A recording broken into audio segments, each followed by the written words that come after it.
ಬಳ್ಳಾರಿ ಜೈಲಿಗೆ ಶಿಫ್ಟ್ ಮಾಡೋದೇ ಒಂದು ಶಿಕ್ಷೆ. ಬಳ್ಳಾರಿ ಜೈಲಲ್ಲಿ ಈಗ ಪ್ರಕ್ರಿಯೆಯನ್ನು ಪೂರ್ಣಗೊಳಿಸಿದ್ದಾರೆ ದರ್ಶನ್. ಕೆಲವೇ ಕ್ಷಣಗಳಲ್ಲಿ ಸೆಲ್ಗೆ ದರ್ಶನ್ ಅವರನ್ನು ಶಿಫ್ಟ್ ಮಾಡ್ತಾರೆ. ವೈದ್ಯಕೀಯ ಪರೀಕ್ಷೆ ಪೂರ್ಣಗೊಳಿಸಿದ ಬಳಿಕ ಸೆಲ್ಗೆ ಶಿಫ್ಟ್ ಆಗ್ತಾರೆ. ಅಲ್ಲೇ ಮಾಡ್ತಾರೆ, ಮೆಡಿಕಲ್ ಮಾಡೋದಾದರೆ ಬಳ್ಳಾರಿ ಜೈಲಲ್ಲೇ ಮಾಡ್ತಾರೆ. ಬಳ್ಳಾರಿ ಜೈಲಿನಲ್ಲಿ ಒಂದು ಅಂದರೆ ಪ್ಯಾರಾಮೀಟರ್ಸು ಅಲ್ಲಿ ಬರಿಬೇಕಾಗುತ್ತೆ. ಅವರು ಒಬ್ಬ ವ್ಯಕ್ತಿ ಜೈಲಿನ ಒಳಕ್ಕೆ ಬಂದಾಗ ಆತನ ಆರೋಗ್ಯ ಹೇಗಿತ್ತು ಅಂತಕ್ಕಂಥದ್ದನ್ನು ಜೈಲಧಿಕಾರಿಗಳು ಆ ಲೆಡ್ಜರಲ್ಲಿ ಮೆನ್ಷನ್ ಮಾಡಬೇಕಾಗತ್ತೆ.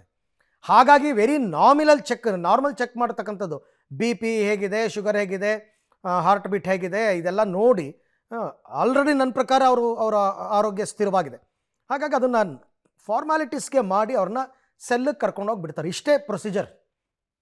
ಒಬ್ಬ ವಿಚಾರಣಾಧೀನ ಖೈದಿಯನ್ನು ಒಂದು ಜೈಲಿನಿಂದ ಮತ್ತೊಂದು ಜೈಲಿಗೆ ಶಿಫ್ಟ್ ಮಾಡಬೇಕಾದ್ರೆ ನಡೀತಕ್ಕಂಥ ರೆಗ್ಯುಲರ್ ಪ್ರೊಸೀಜರ್ ಇವೆಲ್ಲ. ಇಲ್ಲಿ ದರ್ಶನ್ ಒಬ್ಬ ಸ್ಟಾರ್ ನಟ ಅನ್ನೋ ಒಂದೇ ಒಂದು ಕಾರಣಕ್ಕೆ ಇದು ಸುದ್ದಿ ಆಗ್ತಾ ಇರ್ತಕ್ಕಂಥದ್ದು. ಬೇಕಾದಷ್ಟು ಕಡೆ ಈ ರೀತಿ ಬೇಕಾದಷ್ಟು ಖೈದಿಗಳನ್ನ ಒಂದು ಜೈಲಿಂದ ಮತ್ತೊಂದು ಜೈಲಿಗೆ ಶಿಫ್ಟ್ ಮಾಡಿರ್ತಕ್ಕಂಥ ಪ್ರಕ್ರಿಯೆಗಳು ತುಂಬ ನಡೆದಿದೆ. ಅದೇ ರೀತಿಯಲ್ಲಿ ದರ್ಶನ್ ಇದು ಸ್ವಯಂಕೃತ ಅಪರಾಧದಿಂದ ಇವರು ಬಳ್ಳಾರಿಗೆ ಬಂದಿರೋದು. ಪರಪ್ಪನ ಅಗ್ರಹಾರದಲ್ಲಿ ತಾನಾಯಿತು ತನ್ನ ಪಾಡಾಯಿತು ಅಂತ ಇದ್ದಿದ್ರೆ ಇವತ್ತಿನ ದಿನವೂ ಕೂಡ ಬೆಂಗಳೂರಿನಲ್ಲೇ ಇರಬಹುದಾಗಿತ್ತು. ಬಟ್ ಬಳ್ಳಾರಿಯ ವೆದರ್ಗೆ ಒಗ್ಗಿ, ಅದು ಎಲ್ಲ ಕಲ್ಲು ಬಿಲ್ಡಿಂಗ್, ಅದು ಜೈಲೇ ಕಲ್ಲು ಬಿಲ್ಡಿಂಗ್, ಅದು ವಿಪರೀತ ಶೆಕೆ ಆಗುತ್ತೆ. ಅಲ್ಲೇನು ತುಂಬ ಕಿಟಕಿ ಗಾಳಿ ಬೆಳಕು ಎಲ್ಲ ಹಾಗೆಲ್ಲ ಏನು ಇರಲ್ಲ. ಹಾಗಾಗಿ ಕೋರ್ಟು ಶಿಕ್ಷೆ ಪ್ರಕಟ ಮಾಡೋದಕ್ಕೂ ಮುನ್ನವೇ ಶಿಕ್ಷೆಯನ್ನು ಅನುಭವಿಸ್ತಾ ಇದ್ದಾರೆ ಅಂತ ಅನ್ಬೋದು. ಇವತ್ತಿಂದ ಶುರುವಾಗುತ್ತೆ. ಪರಪ್ಪನಗ್ರಹಾರ ಜೈಲಲ್ಲಿ ಇದ್ದಂಗಂತೂ ಇಲ್ಲ. ಇವರು ಆರಾಮಾಗಿ ಲಾನಲ್ಲಿ ಓಡಾಡಿಕೊಂಡು, ವಾಕಿಂಗ್ ಮಾಡಿಕೊಂಡು, ಕೂತ್ಕೊಂಡು, ಕಾಫಿ ಕುಡ್ಕೊಂಡು, ಸಿಗರೇಟ್ ಸೇದ್ಕೊಂಡು, ನೋ, ಅವೆಲ್ಲ ಮಾಡಿದ್ದಕ್ಕೆ ತಾನೇ ಇಲ್ಲಿಗೆ ಬಂದಿರೋದು. ಇಲ್ಲೂ ಅದನ್ನೇ ಮಾಡ್ತಾರಾ? ಮಾಡಕ್ಕೆ ಬಿಡ್ತಾರಾ? ಖಂಡಿತ ಇಲ್ಲ.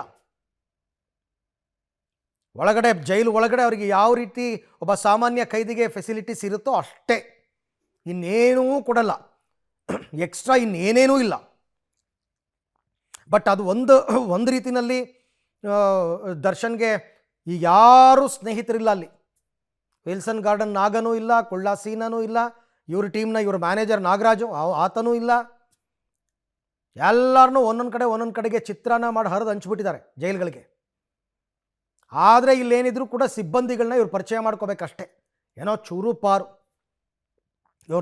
ಇವ್ರಿಗೆ ಸೆಕ್ಯೂರಿಟಿ ಅಂತ ನೇಮಿಸಿರ್ತಾರಲ್ಲ ಅವರಾಗಲಿ, ಅಥವಾ ಸೆಲ್ ಕ್ಲೀನಿಂಗಿಗೆ ಅಂತ ಬರ್ತಾರೆ ಅವರಾಗಲಿ, ಅಂಥವ್ರನ್ನ ಪರಿಚಯ ಮಾಡ್ಕೋಬೇಕಷ್ಟೆ. ಮಾತಾಡೋಕೆ ಅಟ್ಲೀಸ್ಟ್ ಬಂದಾಗ. ಅದು ಇಲ್ಲ ಅಂತಂದರೆ ಮೌನಕ್ಕೆ ಜಾರಿರಬೇಕು, ಕೂತ್ಕೋಬೇಕಷ್ಟೆ.